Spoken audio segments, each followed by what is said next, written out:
My name is Payam Barnaghi. I'm Professor of Machine Intelligence at the University of Surrey.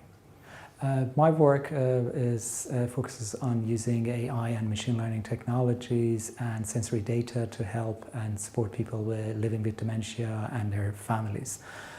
Most of my work involves in using sensory data coming from home devices, connected devices deployed in the home, and developing adaptive algorithms and machine learning algorithms to identify different patterns, changes from that data, and to notify clinicians when there are health-related changes in the data, and allow early interventions to help and support people with dementia.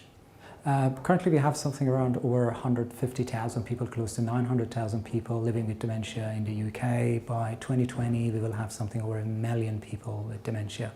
At any given time, 1 in 4 hospital beds in the country are occupied by someone with dementia.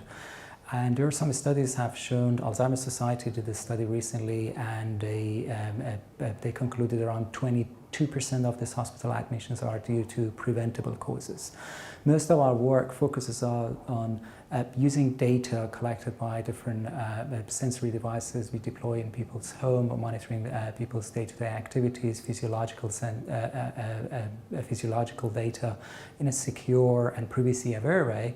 At the same time, designing machine learning algorithms can identify patterns and changes and identify conditions related to their health and well-being, and allow clinicians to do early interventions.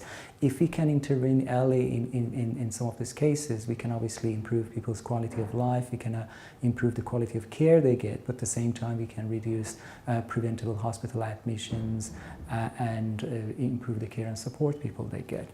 Some of the work we have done, for example, we have working with clinicians with my colleagues in Surrey and Borders NHS Trust, we have developed an algorithm looks at sensory data coming from the home and trying to do risk analysis for urinary tract infections. Urinary tract infections are one of the top 5 reasons people with dementia are being admitted to hospital.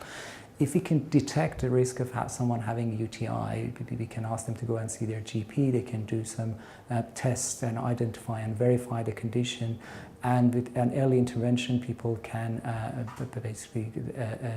they can improve. But if that condition remains undiagnosed, undetected, the infection can spread around the body, can result in people being admitted to hospital. That obviously adds the pressure on the hospital services. Also, it's a very difficult experiences for people living with dementia and their families and their carers.